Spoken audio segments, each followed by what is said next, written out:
Finally, property rights, common sense property rights have been restored to Americans. What did the Supreme Court do today that has to do with the eviction moratorium and your rights as American property owners?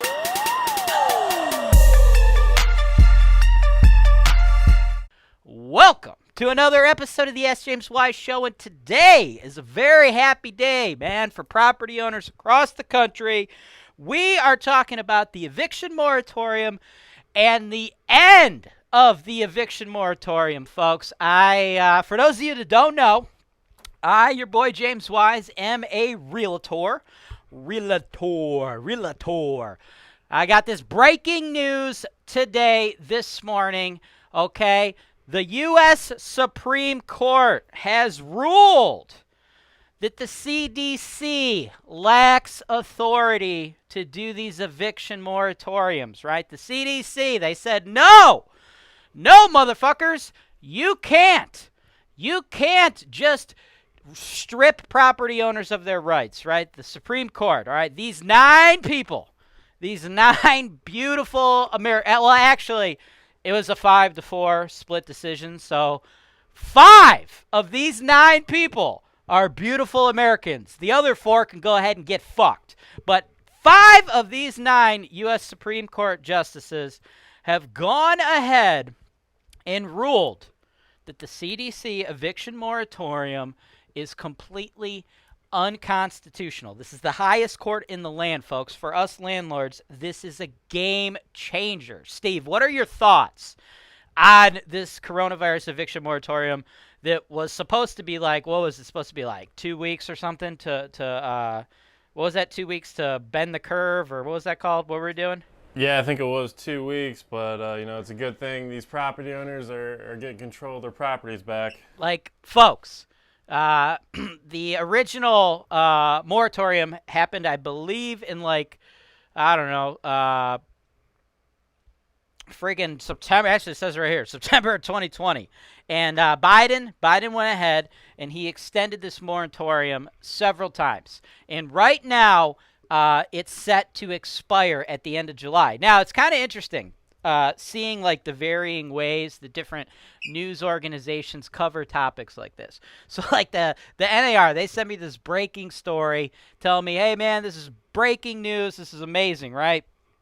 So we got, this is what they said. This is a massive victory for property rights, says NAR President Charlie Opper. For more than a year, mom and pop property owners have been pushed toward financial ruin as they upkeep their properties and pay their taxes and mortgages with no income of their own. With the pandemic waning and the economy improving, it is time to restore the housing sector to its healthy former function. Property owners also deserve this absolute clarity from our federal court system regarding property rights in America to avoid similar financial harm in the future, right? So this is funny. This is funny to me. This is like shows you the varying ways that these news organizations are going to cover topics, right? So the NAR says, hey man, huge victory for us, dude. We crushed it. Property rights are going to be restored. We don't have to deal with any of this crap ever again. If there's ever a new virus, now we have a Supreme Court decision that, no, motherfucker, you cannot do this to us, CDC. So that's how the NAR is choosing to cover this. But if you go over here to fake news CNN, right? Jesus, let me get all these friggin' ads, all right? And CNN is choosing to cover it in a completely different fashion, okay? CNN's, Jesus, these ads. Okay, there we go. CNN, all right, their headline for the same story, Supreme Court allows coronavirus eviction moratorium to remain in place. If you didn't know any better, Steve, do you think we're talking about the same story between this and the story I just told you about with the NAR? Yeah, I would think not. But it is the same story. This is just how they're choosing to cover it, folks. The current moratorium, it's good through the end of July 2021. As I talked to you, it's the end of June. So one more month.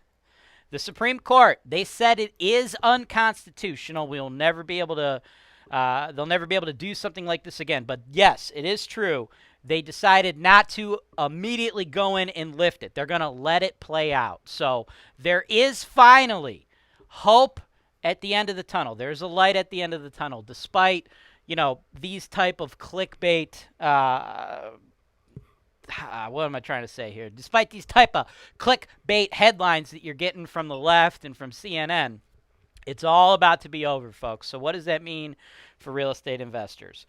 1 more month, your rights will be restored. In 1 more month, all of those deadbeats who've been milking you for everything you got, taking advantage of you, taking advantage of the situation, you will finally be able to remove them from your property. You will finally be able to take over something that you legally and rightfully own.